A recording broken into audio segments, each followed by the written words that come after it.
¿Habías escuchado el nombre de Atanasio? Quédate y te explico de quién se trata. 5 veces exiliado por luchar contra la ortodoxia. Sus enemigos lo llamaban Enano Negro, y el obispo egipcio, bajo y de piel oscura, tenía muchos enemigos. Fue exiliado en 5 ocasiones por 4 emperadores romanos, y pasó 17 de los 45 años que sirvió como obispo de Alejandría en el exilio. Sin embargo, al final sus enemigos teológicos fueron exiliados de las enseñanzas de la Iglesia. Y fueron los escritos de Atanasio los que dieron forma al futuro de la misma. Muy a menudo el problema era su obstinada insistencia en que el arrianismo, es decir, la ortodoxia reinante de la época, era en realidad una herejía. La disputa comenzó cuando Atanasio era el diácono asistente principal del obispo Alejandro de Alejandría. Mientras Alejandro predicaba con una minuciosidad quizás demasiado filosófica sobre la Trinidad, Arrio, un presbítero de Libia, anunció: si el Padre engendró al Hijo, entonces el engendrado tuvo un comienzo en existencia, y de esto se deduce que hubo un momento en que el Hijo no existía. La discusión creció, pero Alejandro y Atanasio lucharon contra Arrio, argumentando que negaba la Trinidad. Ellos afirmaban que Cristo no es de una sustancia similar a Dios, sino la misma sustancia. Pero para Atanasio esto no era una división de cuestiones teológicas insignificantes. La salvación estaba en juego. Solo uno que era completamente humano podía expiar el pecado humano. Solo uno que fuera completamente divino podría tener el poder de salvarnos. Para Atanasio, la lógica de la doctrina de salvación del Nuevo Testamento asumía la naturaleza dual de Cristo.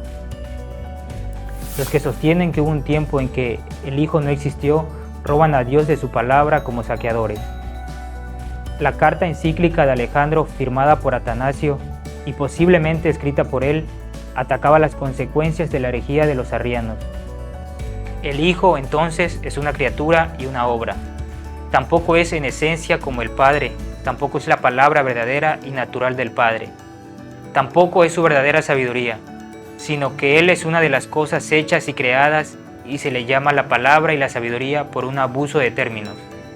Por lo tanto, por naturaleza está sujeto a cambios y variaciones, como le están todas las criaturas racionales. La controversia se extendió y por todo el imperio se podía escuchar a los cristianos cantando una melodía contagiosa que defendía la visión arriana, la cual decía: hubo un tiempo en que el Hijo no existió. En cada ciudad, escribió un historiador, un obispo luchaba contra otro y las personas luchaban unas con otras, como enjambres de mosquitos luchaban en el aire. La noticia de la disputa llegó al recién convertido emperador Constantino el Grande, que estaba más preocupado por ver la unidad de la Iglesia que por la verdad teológica. La división en la Iglesia es peor que la guerra, y esto se le dijo a los obispos.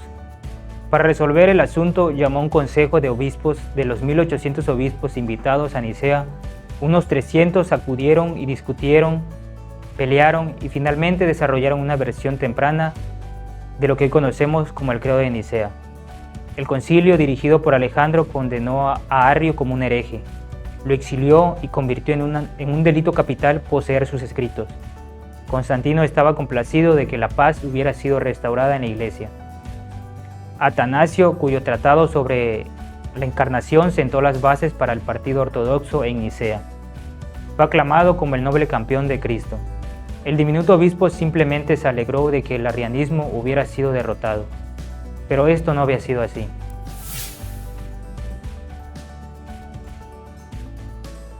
En unos pocos meses, los partidarios de Arrio convencieron a Constantino de que pusiera fin al exilio de Arrio, con algunas adiciones privadas. Arrio incluso firmó el Credo de Nicea, y el emperador le ordenó a Atanasio, quien había sucedido recientemente a Alejandro como obispo, que restableciera la comunión del hereje. Cuando Atanasio se negó, sus enemigos difundieron falsas acusaciones contra él. Fue acusado de asesinato, impuestos ilegales, hechicería y traición, lo que lo llevó a Constantino a exiliarlo a Trier, ahora una ciudad alemana cerca de Luxemburgo. Constantino murió 2 años después y Atanasio regresó a Alejandría. pero en su ausencia el arrianismo había ganado la delantera. Ahora los líderes de la Iglesia estaban en contra de él y lo arrestaron nuevamente. Atanasio acudió al Papa Julio I en Roma. Regresó en el 346, pero en la política mercurial de la época fue desterrado 3 veces antes de llegar a casa en el 366. Para entonces tenía unos 70 años. Mientras estuvo en el exilio, Atanasio pasó la mayor parte de su tiempo escribiendo, principalmente para defender la ortodoxia, pero también se enfrentó a la oposición pagana y judía.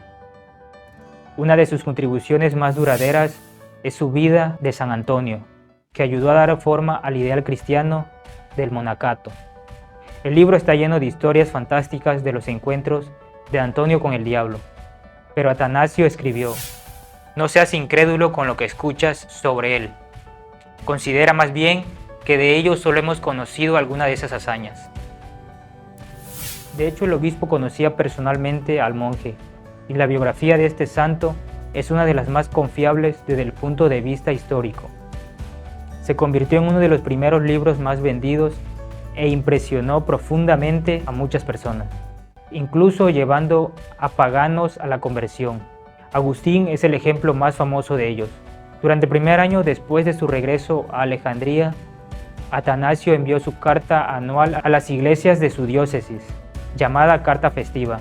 Dichas cartas se utilizaron para fijar las fechas de festivales como la Cuaresma y la Pascua, y para discutir asuntos de interés general.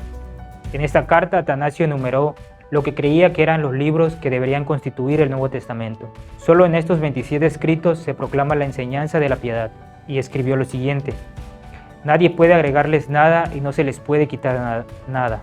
Aunque otras listas de este tipo habían sido propuestas y aún se propondrían, es la lista de Atanasio la que la Iglesia finalmente adoptó, y es la que usamos hasta el día de hoy.